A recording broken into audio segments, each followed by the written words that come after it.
I didn't hear my father cry until he asked the question. Not shouted, not angry, just quiet, unsteady, almost afraid. How did this happen? For a moment, I didn't answer. I stood in the doorway of my childhood home, my coat still on, my bag by my feet, listening to a man I'd known all my life finally sound like he didn't know what to do. The house smelled the same. Old pine cleaner, coffee that had sat too long on the burner, but everything else felt off, like a picture hung slightly crooked. His hands were shaking. Mine were not. 3 months earlier, I hadn't been invited home for Christmas. That was where it really began. Christmas has always been loud in my family. Too loud sometimes. The television on.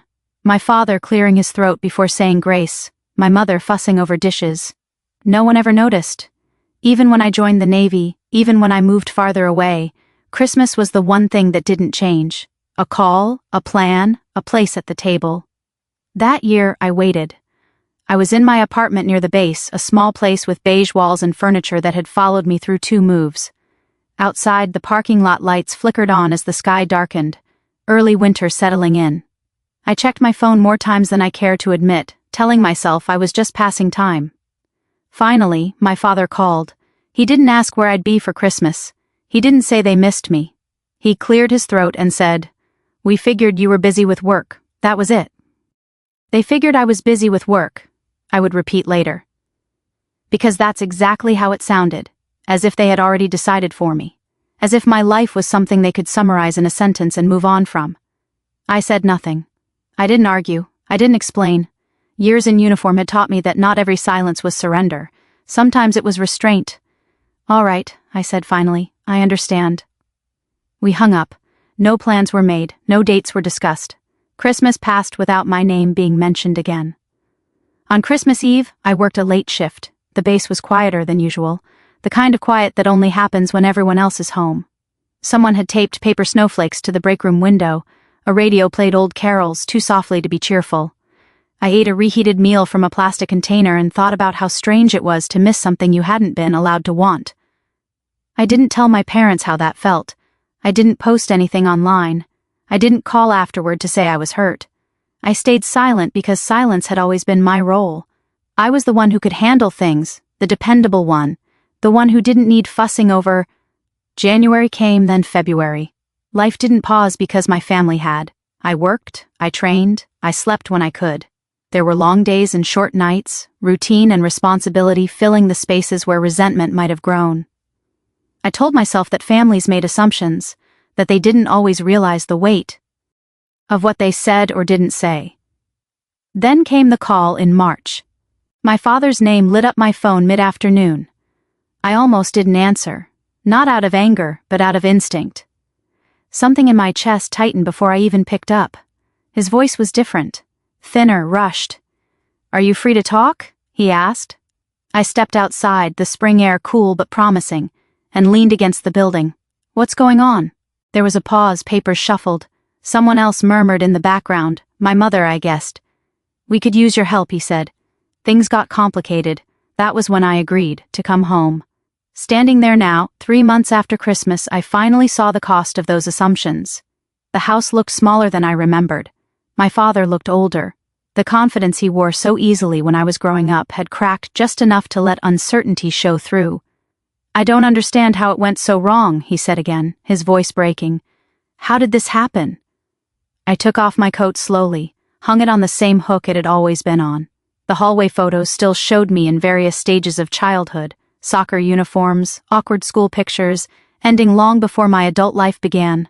No photos of my time in the Navy, no reminders of who I had become. I thought of Christmas night, of sitting alone with a mug of coffee, gone cold, watching snow fall outside my window, of how easily they had decided I wasn't coming, of how quiet I had been. This didn't happen all at once, I eyed carefully. It happened over time. He looked at me, then really looked, as if noticing something new. Maybe it was the way I stood. Maybe it was the steadiness in my voice. Or maybe it was simply the realization that the daughter he thought he knew had been living a life he'd never bothered to ask about. That was the moment I understood something important. Silence doesn't erase consequences, it only delays them. And this shaking voice, this question he couldn't answer, was the reckoning he never expected to face. Silence has a reputation for being weak. People think if you don't speak up, you're being pushed aside. But that's not how I learned it. In the Navy, silence can be discipline. It can be patience. It can be the space where you decide whether something is worth responding to at all. Growing up, I was the quiet one, not shy, just observant. I watched how things worked in our house. My father made decisions quickly and expected them to stand. My mother smoothed over the rough edges, filling gaps with excuses and good intentions. And my brother, my younger brother, never had to wait for an invitation. He was simply assumed. If someone needed help fixing a fence, they called him. If there was a family dinner, his schedule was checked first.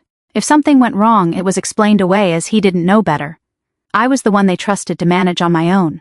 She's strong, my father used to say. She doesn't need us hovering. At first I wore that like a compliment. Independence felt like freedom. I left for college, then officer training, then my first assignment, learning how to stand on my own 2 feet in ways my parents never had. Distance made things simpler. Calls became shorter, visits less frequent. No one thought about it. No one questioned it either. By the time Christmas came that year, the pattern was already set. They didn't ask if I was coming, they decided I was busy, and when I didn't object, the decision became permanent. People my age and older understand this kind of family math. The child who causes the least trouble often ends up carrying the most weight. You don't notice it while it's happening. You just keep showing up, keep adapting, until one day you realize no one is checking whether you want to anymore. In January, after the holidays passed, my mother sent a card, a snowy scene, a short message. "Hope work is going well. We missed you." No apology, no acknowledgement of what had been left unsaid. Just a gentle layer of sentiment over something sharp. I read it once, then set it on the counter and went back to my routine. Early mornings, long hours, the familiar comfort of order and expectation. On base, I knew exactly where I stood. Rank, responsibility, clarity. At home, everything had always been assumed. That was the difference.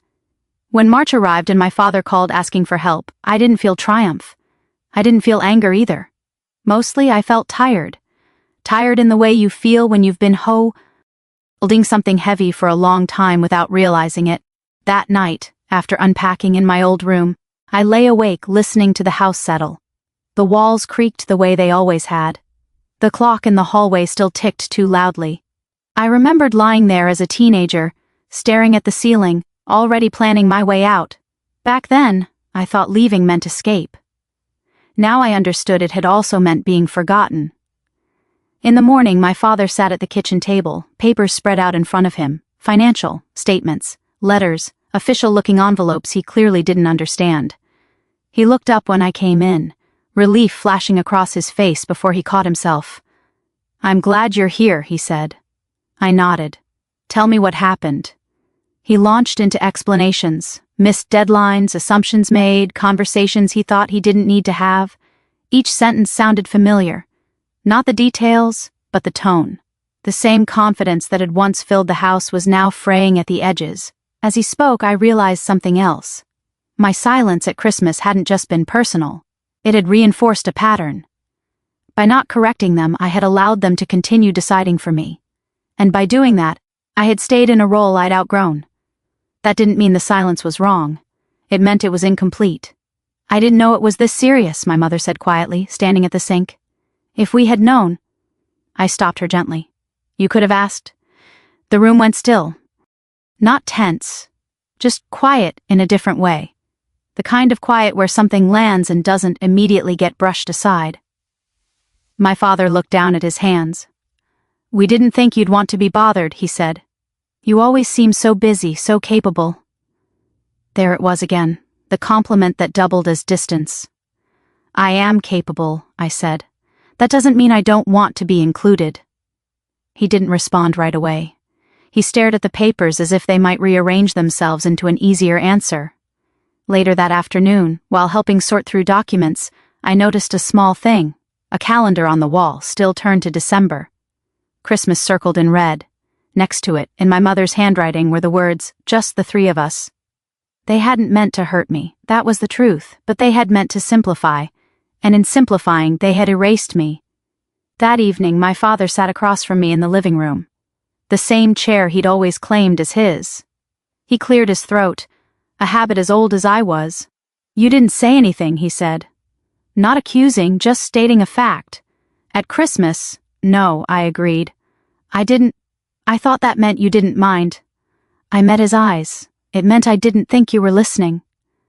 The words hung there, heavier than anything I'd said so far. He swallowed hard. I saw then that this wasn't just about paperwork or problems. It was about a man realizing that quiet strength had costs he'd never calculated. Silence isn't weakness, but it isn't communication either. And when you confuse the two, you build a life on assumptions that eventually collapse.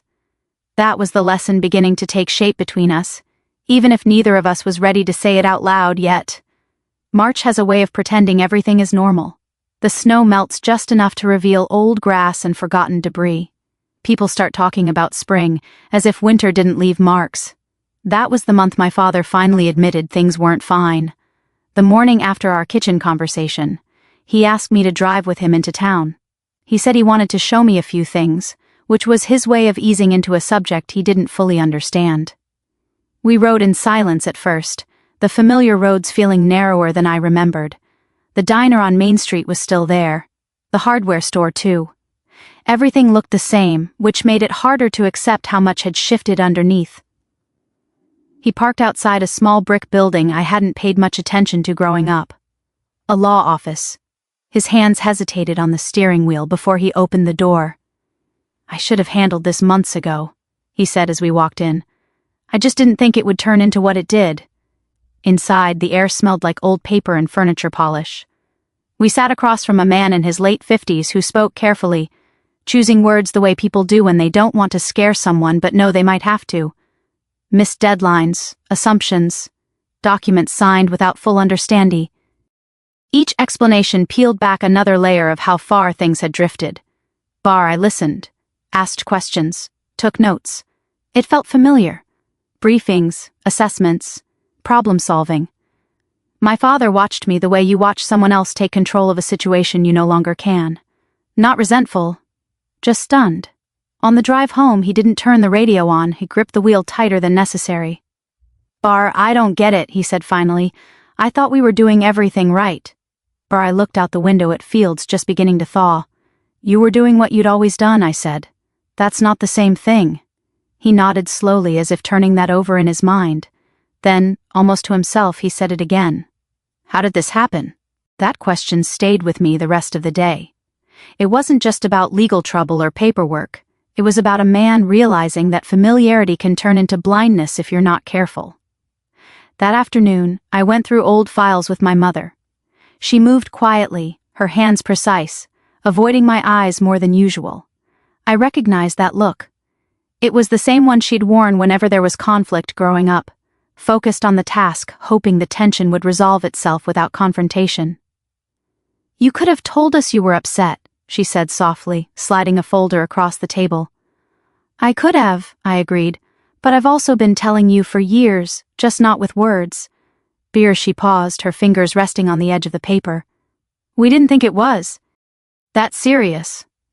"That's the problem," I said. "You didn't think." That wasn't meant to be cruel. It was simply the truth. They had made decisions based on convenience, on habit, on the version of me they were comfortable remembering, not the one who had grown, changed, and learned to carry responsibility without being asked. Later, my brother stopped by. He greeted me like nothing had changed, easy and casual. He talked about work, about the weather, about a new truck he was thinking of buying. He didn't mention Christmas. He didn't mention the phone calls or the silence. He assumed, as always, that everything would settle around him. At one point, he laughed and said, "Dad said you're the one fixing all this." I looked at him. "I'm not fixing it," I said. "I'm helping understand it." He shrugged, unconcerned. Same thing, that was when it hit me. For him, things had always been handled. By my parents, by circumstance, by someone else stepping in. For me, stepping in had become second nature, but that didn't mean it was my obligation. That night, after everyone went to bed, I sat alone at the kitchen table. The house was quiet in a way that felt heavier than before. I thought about Christmas, again, not with bitterness, but with clarity. About how easy it had been for them to say I was busy, how simple it was to leave me out once they'd convinced themselves it made sense. 3 months, that was all it took for those assumptions to unravel. The next morning, my father asked me to alk with him. We went out back, the ground soft under our feet. He stopped near the old fence line, the one he'd always meant to replace. "I never thought not inviting you would matter this much," he said. "I didn't think it would lead here." I looked at the fence, at the leaning posts and broken boards. "It didn't start with Christmas," I said. "That was just the moment it became visible." He exhaled slowly, the sound rough. "I didn't know you felt so far away." I turned to him then. "You didn't ask." He nodded once. No defense, no excuse, just acknowledgement. It wasn't an apology yet, but it was closer than we'd ever been. That was when I understood something else. This wasn't a story about revenge in the way people usually mean it. There was no shouting, no public humiliation, no dramatic victory. The reckoning was quieter, more personal, watching someone you love realize that their certainty had costs, and that those costs had names. Mine was one of them, and his question, "How did this happen?" was no longer something I needed to answer alone. There's a moment in every family crisis when the questions shift. They stop being about what went wrong and start becoming about what was missed. That was the moment we reached next. The paperwork on the dining table had been sorted into neat stacks by then.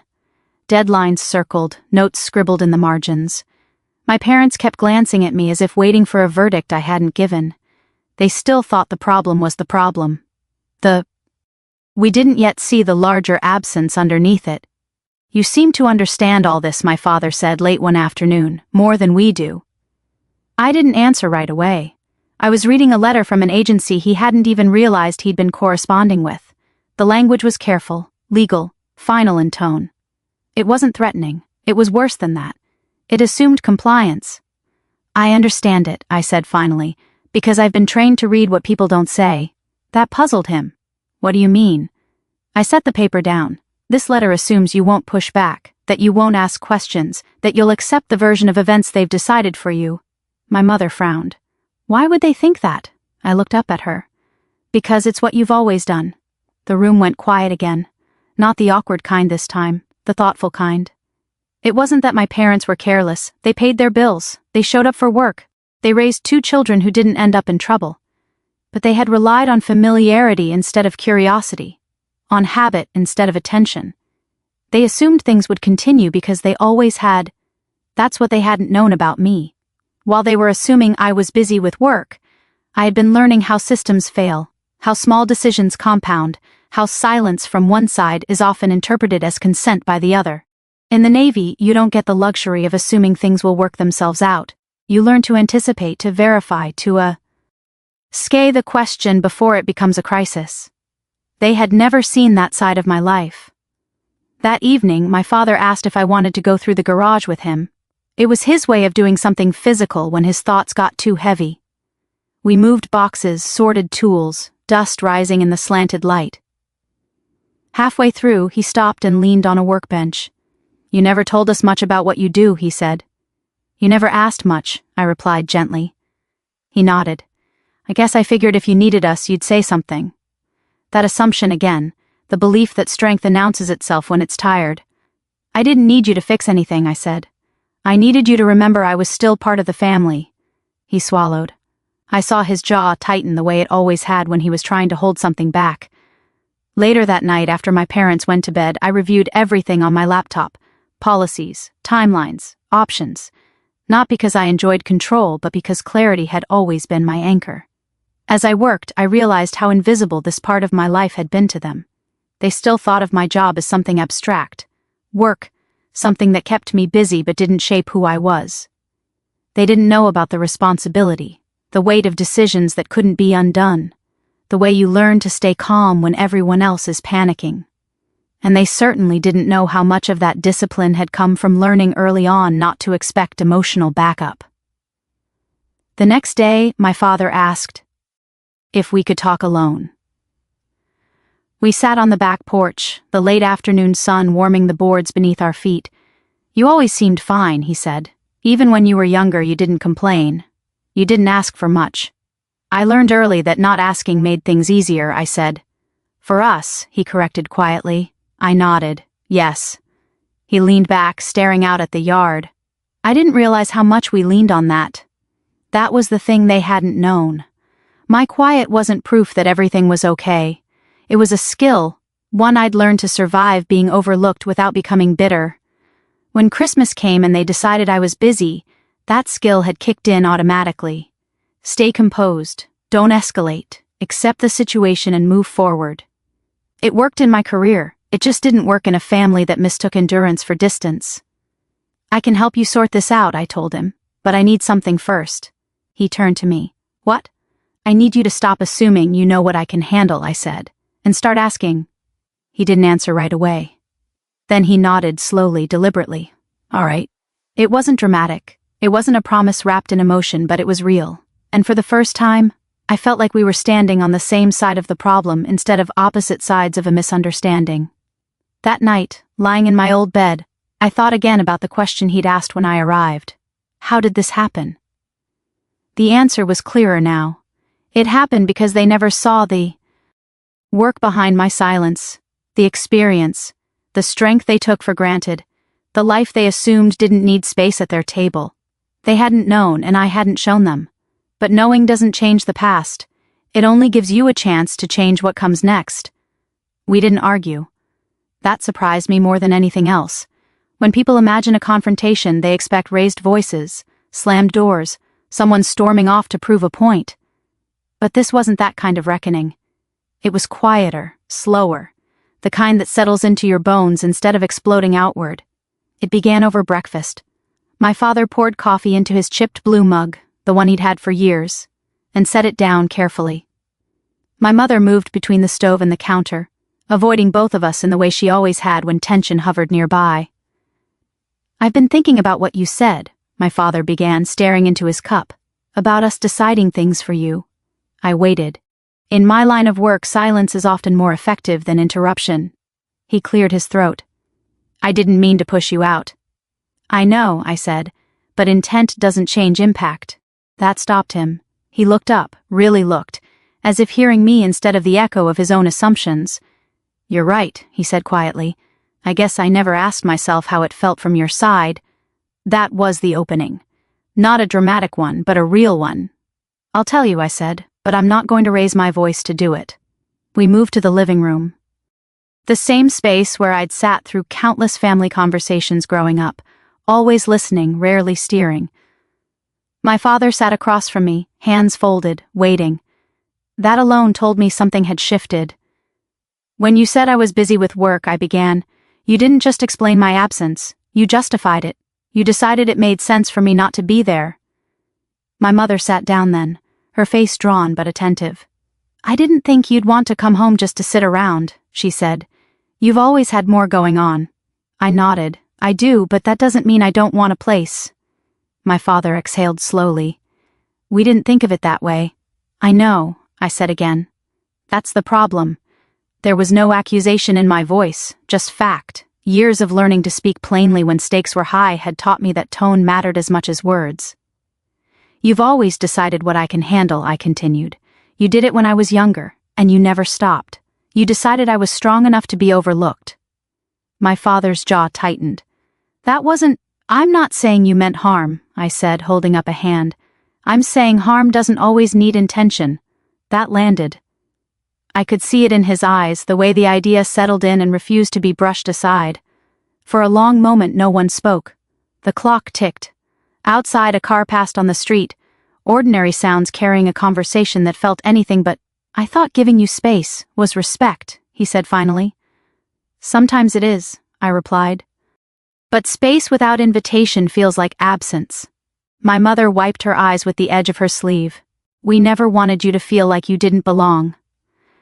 I didn't feel like I didn't belong, I said. I felt like I wasn't expected. That distinction mattered. Belonging is internal, expectation is external, and for years I had learned to live without the latter. We talked for hours, about small things that had piled up, about missed calls that never got returned because no one followed up, about how my brother's life had always felt closer, easier to manage, and how convenience had quietly become priority. My brother wasn't there for this conversation. That was intentional. This wasn't about him. It was about the structure my parents had built without noticing who it left out.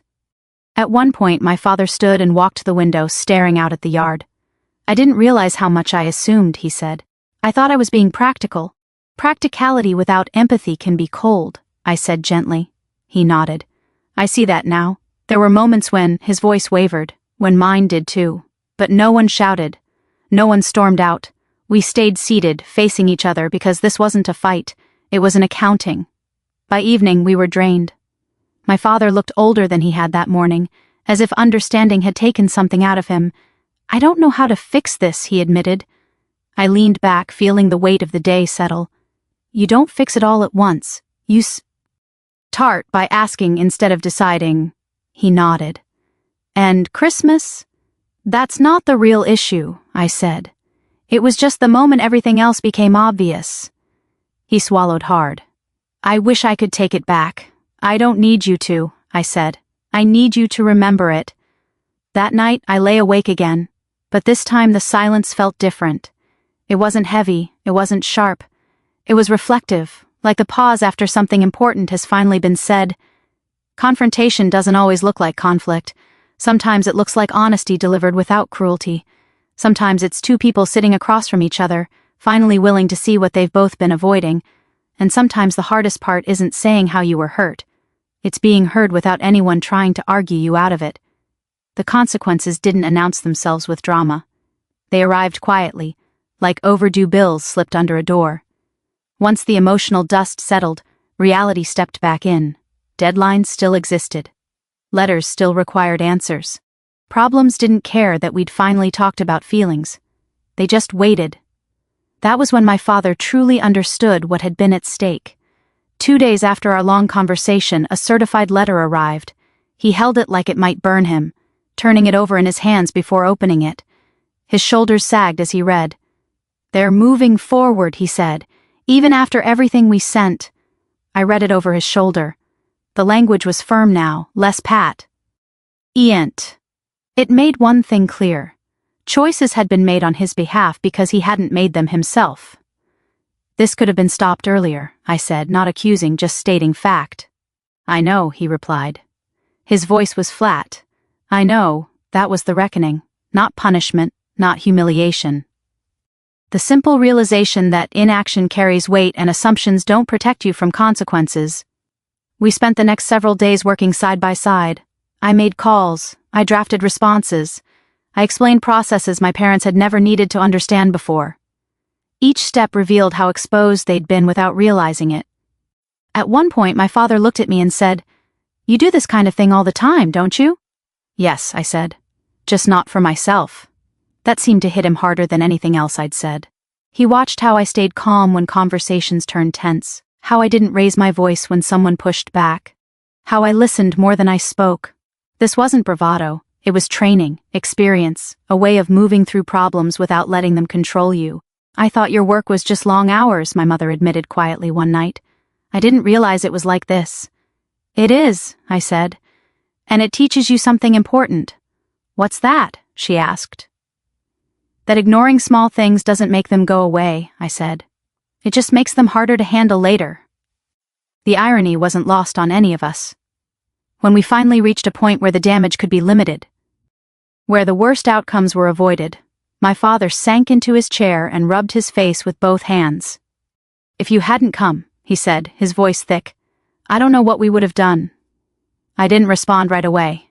Gratitude can be complicated when it arrives tangled with regret. "I would have helped eventually," I said, "because you're my parents. But it shouldn't take a crisis for that to happen."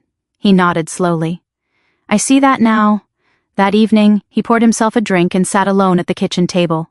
I joined him, not saying anything at first. We listened to the hum of the refrigerator, the quiet settling of the house. "I keep thinking about Christmas," he said, finally, "about how easy it was to say you were busy." I looked at him. "Easy doesn't mean harmless." "I know," he said. "And I keep wondering, if you hadn't been who you are, if you hadn't learned to manage things on your own, would this have turned out worse?" "Yes," I said honestly. It would have. He closed his eyes. That's a hard thing to sit with. It is, I agreed. That was the moment his earlier question returned, heavier now. How did this happen? The answer wasn't a single mistake. It was a pattern. Years of assuming resilience meant absence. Years of choosing convenience over curiosity. I didn't lose you, he said suddenly. But I came close. I didn't soften that truth for him. He needed to feel it. Not to suffer, but to understand. Reckonings don't always come with villains. Sometimes the why come with mirrors. By the end of the week things were stable. Not perfect, stable. My parents were tired but relieved. I was exhausted in a deeper way, the kind that comes from carrying both responsibility and emotion at once. On my last night before heading back, my father stood at the door of my room. I don't want us to go back to how things were, he said. I don't want to assume anymore. Then don't, I replied. Ask, even when it feels unnecessary. He nodded. I will. It wasn't a dramatic promise. It didn't fix the past, but it acknowledged the cost of ignoring the present.